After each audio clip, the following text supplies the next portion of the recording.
예수님의 부활은 외로운 부활이었고 예수님의 사역은 고독한 사역이었습니다.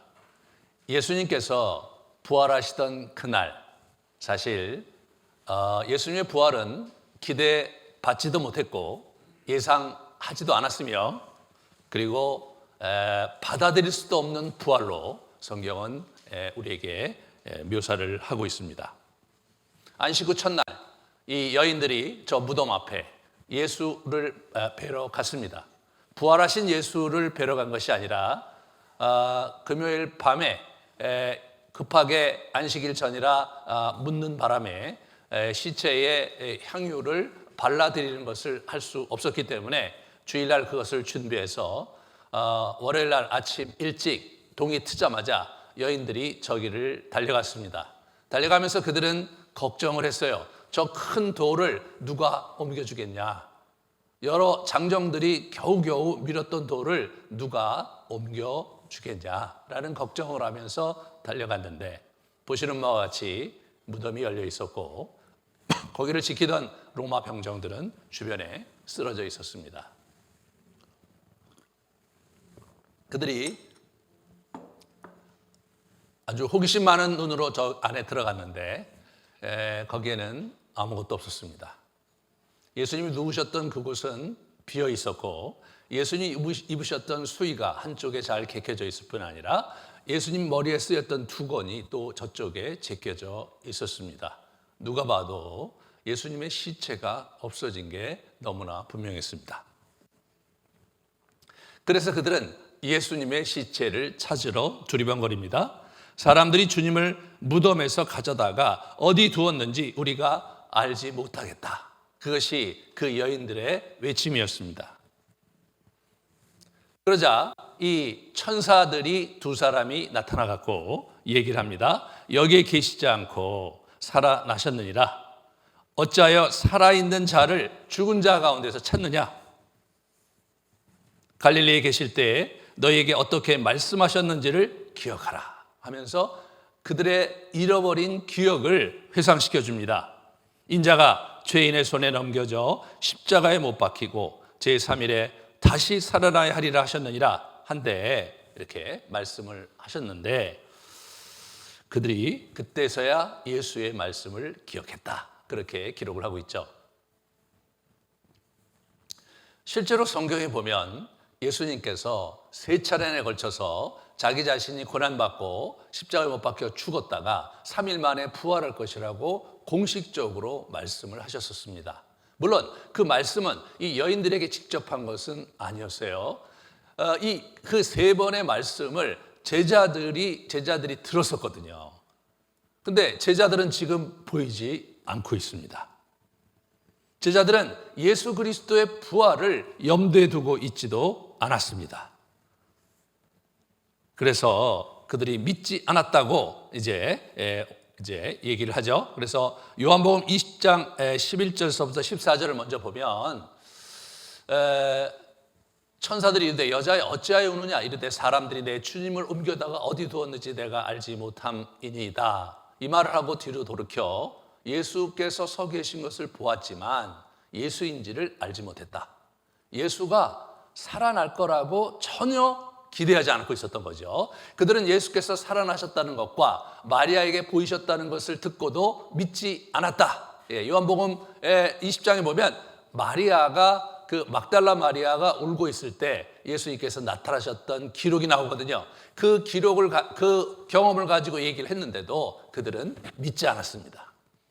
동시에 엠마오로 가는 두 제자들에게 나타나셔서 예수님께서 자기를 보여주셨습니다. 그때서야 그들이 알고 득달같이 달려가서 남은 제자들에게 얘기를 했는데 그래도 역시 믿지 않았습니다.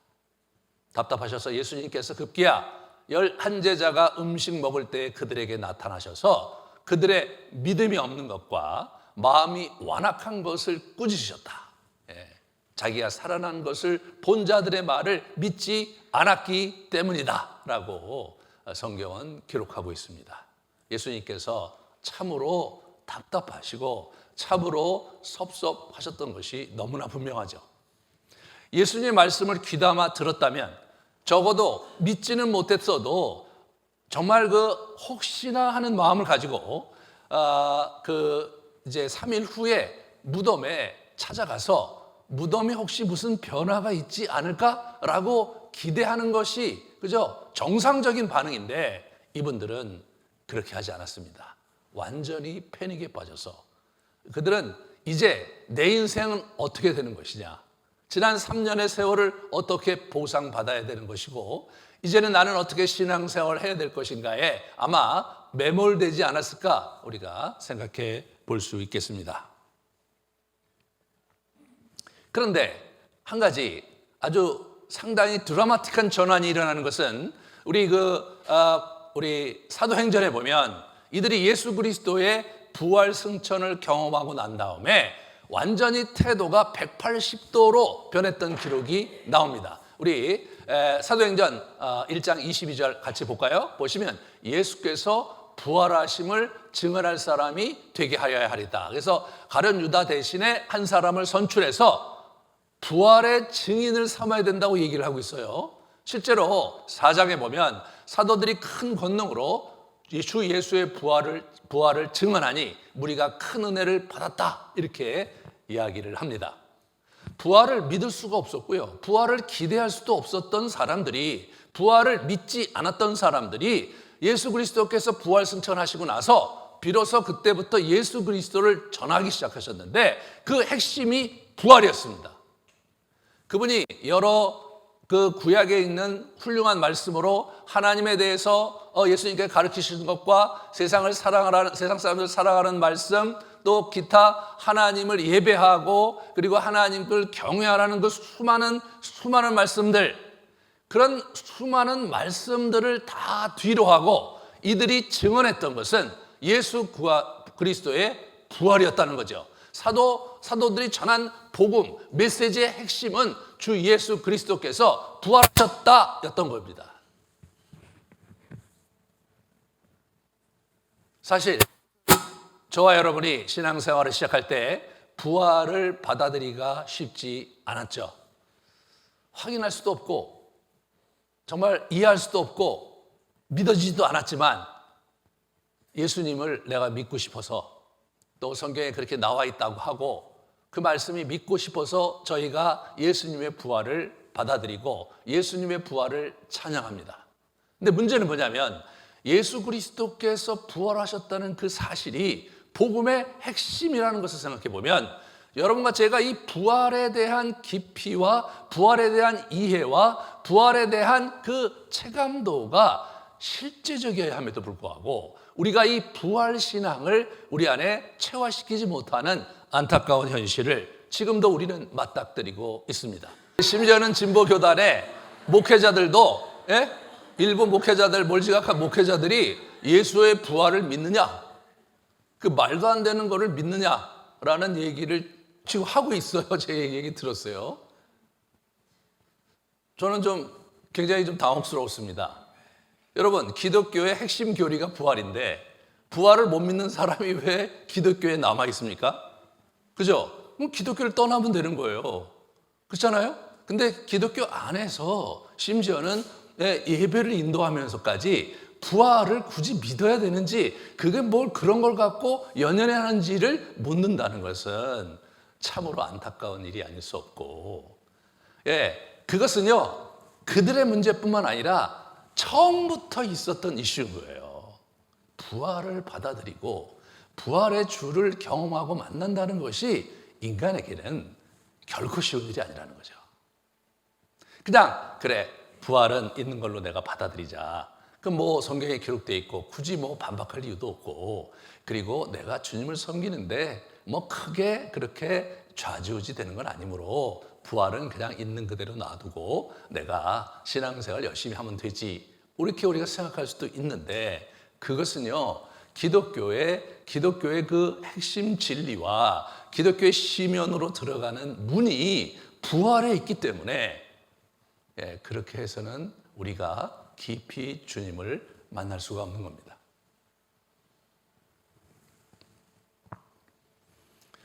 신앙생활이 깊어진다는 것은요 예수 그리스도와 깊게 만나고 그분 안에 우리가 거하고 그분과 동행한다는 것인데 그 예수가 부활의 예수예요. 그 예수가 부활하신 예수님이라는 겁니다.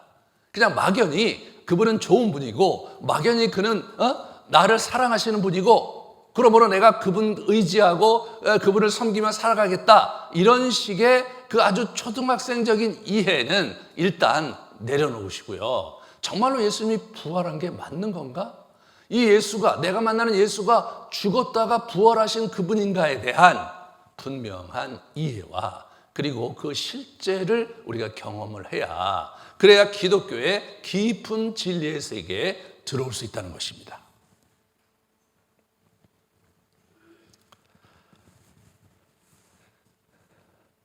부활은 첫 번째로 이 땅에 유업을 잊게 하는 토대가 되는 것이 부활입니다. 그래서 우리 베드로전서 1장 3절부터 이렇게 보시면 그 다음 걸 보여주세요. 네네. 그리스도를 죽은 자 가운데서 부활하게 하심으로 말미암아 우리를 거듭나게 하사 산 소망이 있게 하시며 썩지 않고 더럽지 않고 쇠하지 않은 유업을 잊게 하시나니 여러분 이 유업을 잊게 하시는 장면에서 부활을 허락하셨기 때문에 그 부활로 우리가 거듭났기 때문에 비로소 우리가 유업의 세계에 들어갈 수 있게 되었다. 그렇게 말씀하시는 거예요. 여러분 막달라 마리아에게 요한복음 20장에 나타나셔서 예수님이 자기가 이제 부활하셨다는 것을 이렇게 확인을 시키면서 가서 이제 내가 부활했다는 것을 전해라고 얘기할 때 어떻게 호칭을 하냐면 내 형제들에게 가서 이렇게 얘기합니다. 늘 얘들아 또는 뭐 별명을 불려가면서 말씀하셨던 주님이 이제 그들을 자기 형제로 부르시고 형제로 받아들이셨습니다. 로마서 8장에 우리 사도 바울이 그것을 이렇게 해석을 합니다. 우리가 예수 그리스도와 함께 하나님 나라의 상속자로 여김을 받게 되었다. 하나님 나라의 공동 상속자임을 그가 해석해 내고 있는 거죠. 우리는 하나님 나라에 이렇게 이해하는 일꾼이요 종의 신분을 넘어서서 예수 그리스도와 더불어 우리 형님 예수 그리스도와 함께 그의 나라의 유업을 함께 이을 자들이기 때문에 하나님의 자녀로 받아들여졌기 때문에 우리가 하나님의 나라의 유업의 분깃을 갖게 되었다는 거죠. 그 핵심에 이 부활의 소망이 있는 것입니다. 두 번째로 성도의 영원한 생명의 근간이 되는 겁니다. 요한복음 11장 보시면 나는 부활이요 생명이다. 이 부활은 생명과 이게 밀접하게 이렇게 연속적으로 이해를 하고 계신 거죠. 예수 그리스도의 부활이 있어야 그래야 생명이 있다는 것입니다. 만약 예수님께서 이 땅에 오셔서 십자가에 못 박혀 돌아가셨는데 온 인류의 죄를 위해서 돌아가셨는데 그런데 부활을 하지 않으셨다. 그러면 어떻게 되는 겁니까? 생명을 찾을 길이 없는 거죠.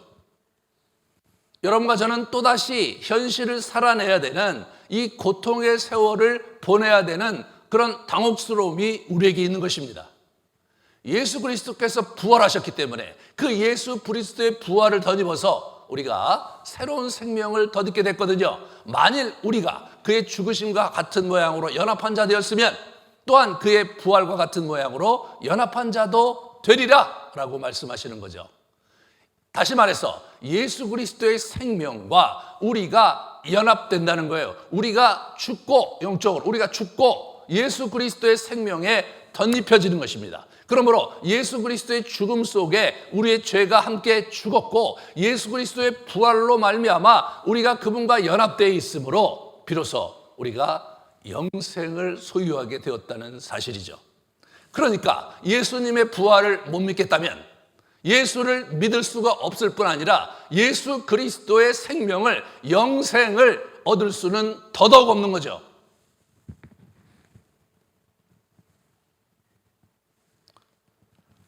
요한복음 5장 29절에 보시면 선한 일을 행한 자는 생명의 부활로 악한 일을 행한 자는 심판의 부활로 나오리라. 이 마지막 날 심판에 이 부활의 주가 생명으로 선한 일, 하나님을 섬기고 하나님을 위해 힘쓴 자들에게 그 생명을 허락하실 것이고 그렇지 못한 악한 자들에게는 심판을 허락할 것이다라고 예수님께서 직접 선언하고 계신 것입니다.